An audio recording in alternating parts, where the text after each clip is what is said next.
Kita teruskan ke soalan tahun lepas 2019. 3A. Rajah 3 menunjukkan Y sama dengan tangent X. Berdasarkan rajah 3, lengkapkan jadual 1 pada luar jawapan. Tangent 180 darjah. Mari kita semak 180 darjah. Nilainya adalah sifar. Diberi cos 49 darjah 24 minit bersamaan dengan cos theta. Diberi nilai theta ini datang dari sukuan yang keempat. Untuk kesemua sukuan ini, bagi sukuan yang pertama, dia theta. Sukuan yang kedua, kita akan ambil 180 tolak dengan theta. Sekiranya kita nak carikan jawapan datang dari sukuan yang ketiga, kita akan ambil 180 darjah tambah dengan theta. Akhir sekali, sukuan yang keempat, kita akan ambil 360 tolak dengan theta. Dalam sukuan yang pertama, nilainya adalah 49 darjah 24 minit. Sekarang bolehlah kita carikan nilai theta dalam sukuan yang keempat. Kita gunakan 360 tolak dengan 49 darjah 24 minit. Jadi kita pakai kalkulator. Jawapannya adalah 310.6 darjah. Ataupun kita boleh biarkan jawapan dia dalam bentuk darjah dan minit, iaitu 310 darjah 36 minit. Soalan nombor 4. Rajah 4 menunjukkan seorang pekerja menolak sebuah troli barang ke dalam lori dari kedudukan A ke C. Garisan mengufut. Jadi garisan mengufut dekat sini kita boleh ambil EC sebagai garisan mengufut. Teruskan sudut tongak dari E. Sudut tongak ke D dari E. Tongak ke D. Mana D? D ke atas. Jadi ini adalah sudut tongakan. Jadi sudut tongakannya adalah CED. CED. Sudut tunduk dari C. Sudut tunduk dari C ke A. Dari C tunduk ke A.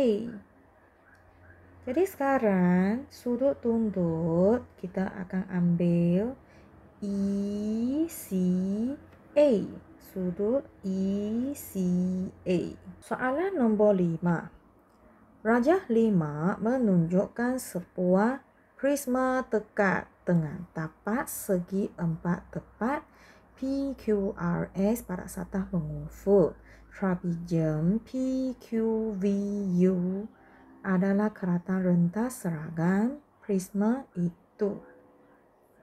Namakan sudut di antara satah TPW dengan satah RSTW.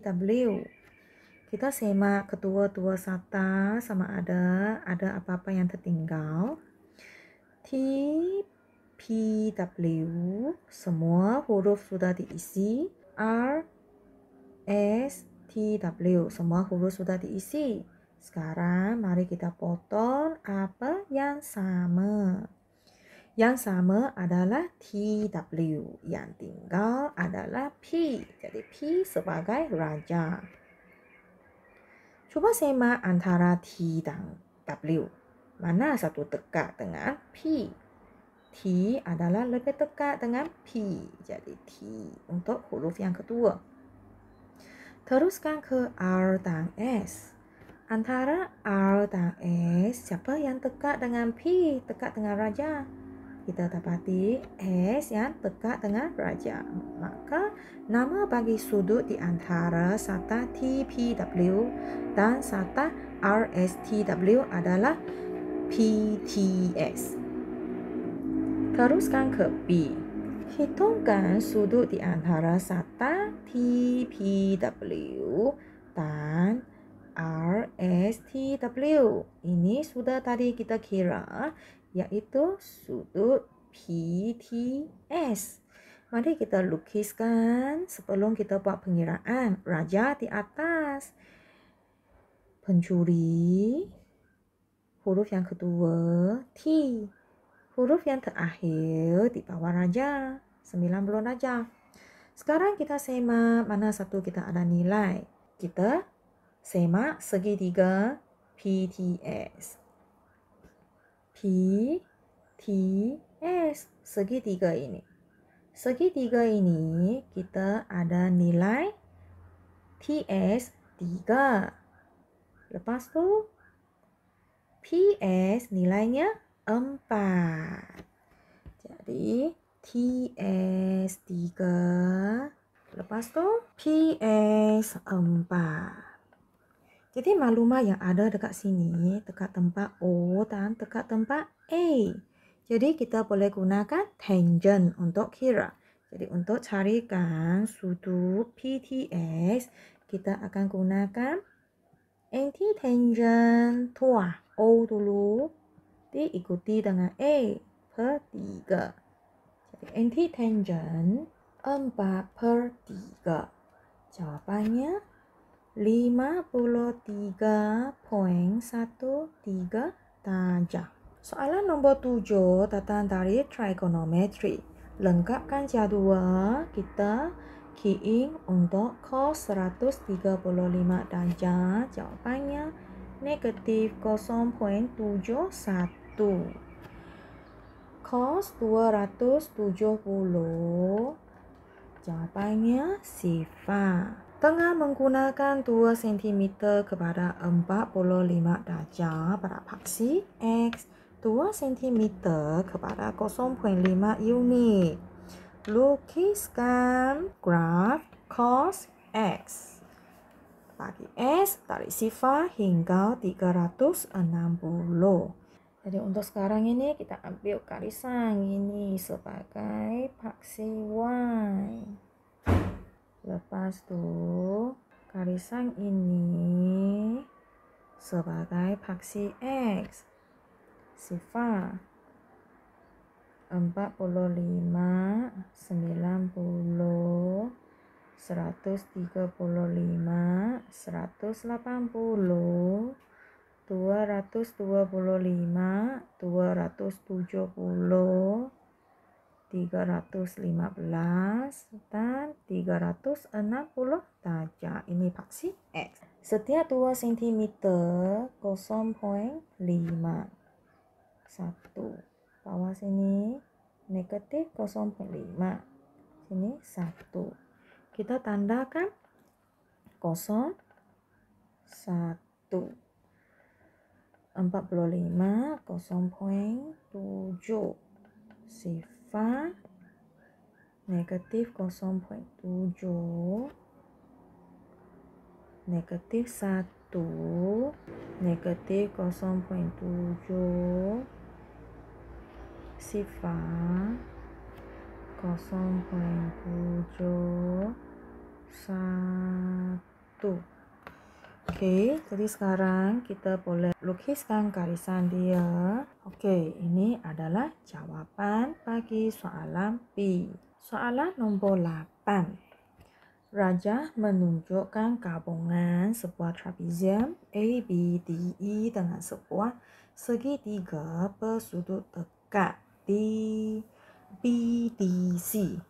Diberi sudut tongak. Sudut tongak B dari C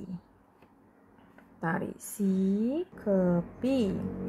Jadi sudut tongak adalah 33.72 darjah. Tinggi DB adalah 2 kali AE. Jadi artinya ini adalah titik tengah. Carikan tinggi BD. Okey, carikan tinggi BD. Sekarang kita semak BD hubungan dengan sudut 33.72 darjah, dia adalah opposite.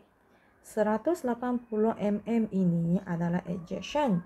Antara socatua kita pakai tangent. Jadi tangent 33.72 darjah adalah persamaan dengan opposite iaitu BD per adjacent 180.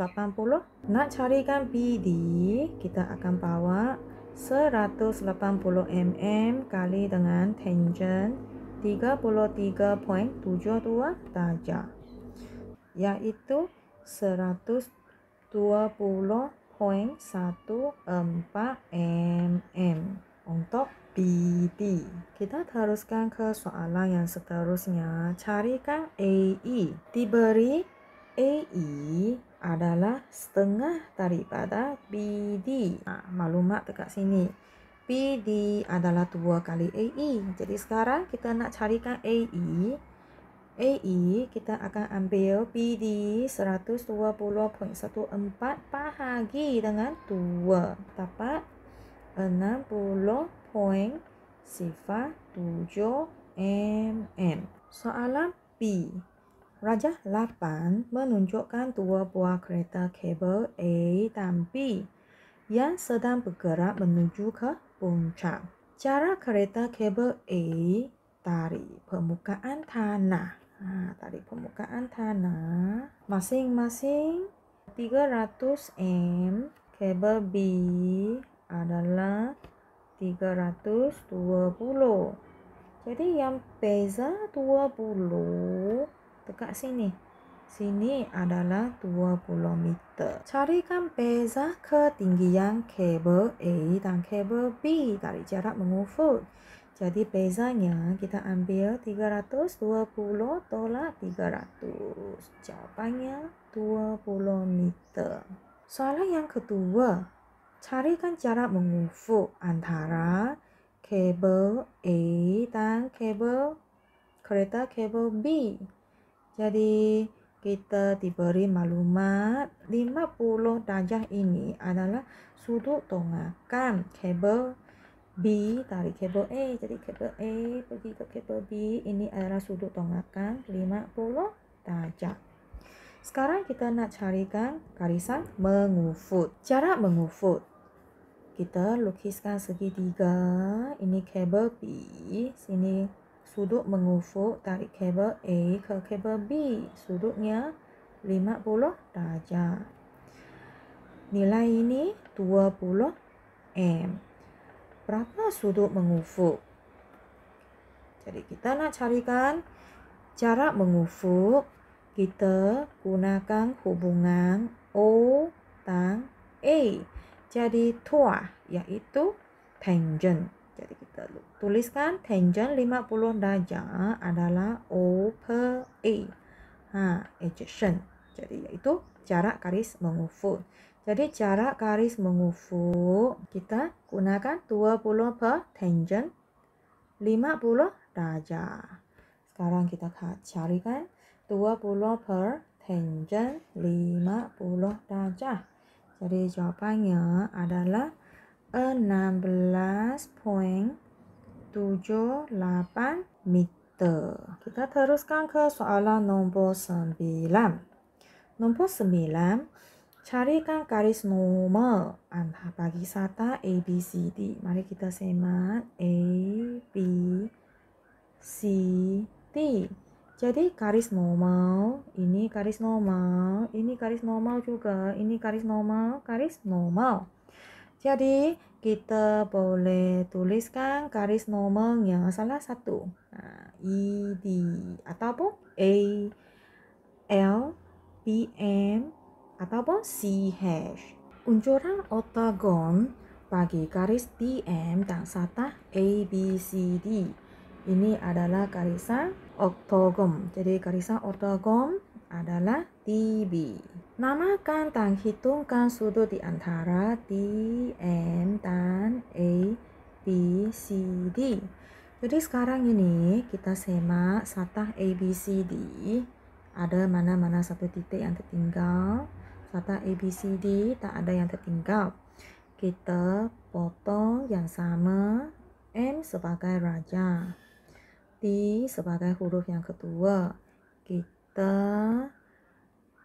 tandakan M sebagai raja. Antara ABC, mana satu sebagai paling dekat dengan ABC? Mana satu paling dekat dengan M? B paling dekat dengan M. Jadi huruf yang ketiga adalah B. Sekarang kita nak carikan